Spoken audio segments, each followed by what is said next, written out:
नमस्ते, मैं श्रीमती सुशीला पाल आज आपके समक्ष आधुनिक हिंदी कहानी के पितामह और सम्राट मुंशी प्रेमचंद जी की जीवनी का संक्षिप्त विवरण देने जा रही हूँ।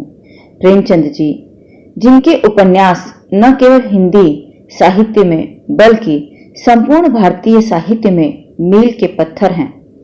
प्रेमचंद जी का जन्म 31 जुलाई 1880 को उत्तर प्रदेश के वाराणसी जिले के लमही गांव में एक कायस्थ परिवार में हुआ था।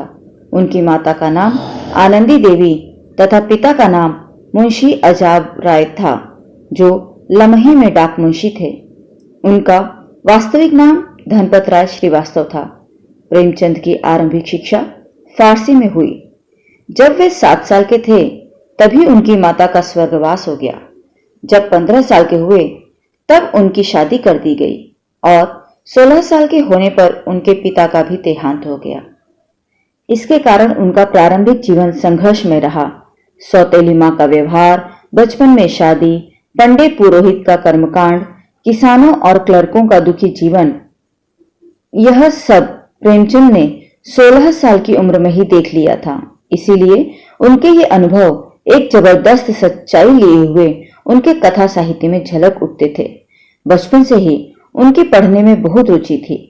13 साल की उम्र में ही उन्होंने तिलिस्म होशरुबा पढ़ लिया और उन्होंने उर्दू के मशहूर रचनाकार रतननाथ शरशाह, मिर्जा हादी रुस्वा और मौलाना शरर के उपन्यासों से परिचय प्राप्त कर लिया। उनका पहला विवाह 15 साल की उम्र में ही हो गया था। दूसरा विवाह इसी सन 1906 में शिवरानी देवी से हुआ, जो बाल विधवा थीं। वे सुशिक्षित महिला थीं जिन्होंने कुछ कहानियां और प्रेमचंद घर में शीर्षक पुस्तक भी लिखी। उनकी 3 संतानें हुईं, श्रीपत राय, अमृत राय और कमला देवी श्रीवास्तव। 1898 में मैट्रिक की परीक्षा उत्तीर्ण करने के बाद वह एक स्थानीय विद्यालय में शिक्षक नियुक्त हो गए। नौकरी के साथ ही उन्होंने अपनी पढ़ाई जारी रखी।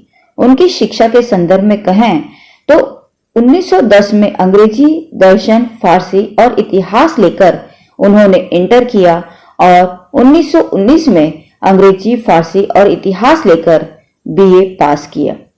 1919 में बीए पास करने के बाद वे शिक्षा विभाग के इंस्पेक्टर पद पर नियुक्त हुए। 1921 ईस्वी में असहयोग आंदोलन के दौरान महात्मा गांधी के सरकारी नौकरी छोड़ने के आह्वान पर स्कूल इंस्पेक्टर पद से 23 जून को उन्होंने त्यागपत्र दे दिया। इसके बाद उन्होंने लेखन को ही अपना मुख्य व्यवसाय बना लिया। मर्यादा, माधुरी आदि पत्रिकाओं में वे संपादक पद पर कार्यरत रहे। इसी दौरान उन्होंने प्रवासी लाल के साथ मिलकर सरस्वती प्रेस भी खरीदा तथा हंस और जागरण निकाला। प्रेस उनके लिए व्यावसायिक रूप से लाभप्रद सिद्ध नहीं हुआ। 1933 ईस्वी में अपने ऋण को पटाने के लिए उन्होंने मोहनलाल भवनानी के सिनेटॉन कंपनी में कहानी लेखक के रूप में काम करने का प्रस्ताव भी स्वीकार कर लिया। फिल्म नगरी प्रेमचंद को रास नहीं आई। वे 1 वर्ष का अनुबंध भी पूरा नहीं कर सके और 2 महीने का वेतन छोड़कर बनारस लौट आए। जीवन के अंतिम दिनों तक वे साहित्य सृजन में लगे रहे। महाजनी सभ्यता उनका अंतिम निबंध, साहित्य का उद्देश्य अंतिम व्याख्यान, कफन अंतिम कहानी, गोदान अंतिम पूर्ण उपन्यास तथा मंगलसूत्र अंतिम अपूर्ण उपन्यास माना जाता है।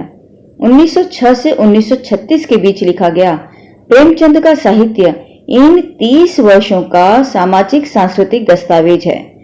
इसमें उस दौर के समाज सुधारक आंदोलनों, स्वाधीनता संग्राम तथा प्रगतिवादी आंदोलनों के सामाजिक प्रभावों का स्पष्ट चित्रण है। उनमें दहेज, अनमेल विवाह, पराधीनता, लगान, छुआछूत, जाति भेद, विधवा विवाह, आधुनिकता, स्त्री पुरुष समानता आदि उस दौर की सभी प्रमुख समस्याओं का चित्रण मिलता है। आदर्शोन्मुख यथार्थवाद उनके साहित्य की मुख्य विशेषता है। हिंदी कहानी तथा उपन्यास के क्षेत्र में 1918 से 1936 तक के कालखंड को प्रेमचंद युग कहा जाता है। मुंशी प्रेमचंद जी हिंदी और उर्दू के सर्वाधिक लोकप्रिय उपन्यासकार, कहानीकार एवं विचारक थे। उन्होंने सेवा सदन, प्रेमाश्रम, रंगभूमि, निर्मला गबन, कर्मभूमि, गोदान आदि लगभग 1.5 दर्जन उपन्यास तथा कफन, पूस की रात, पंच परमेश्वर, बड़े घर की बेटी, बूढ़ी काकी, 2 बैलों की कथा आदि 300 से अधिक कहानियां लिखी। उनमें से अधिकांश हिंदी तथा उर्दू दोनों भाषाओं में प्रकाशित हुई। उम्मीद है प्रेमचंद जी के संबंध में दी गई जानकारी आप लोगों के लिए लाभप्रद होगी। इसके अतिरिक्त अन्य रचनाकारों के संबंध में जानने के लिए मेरे इस वीडियो को लाइक कीजिए, शेयर कीजिए, कमेंट कीजिए और सब्सक्राइब कीजिए। धन्यवाद।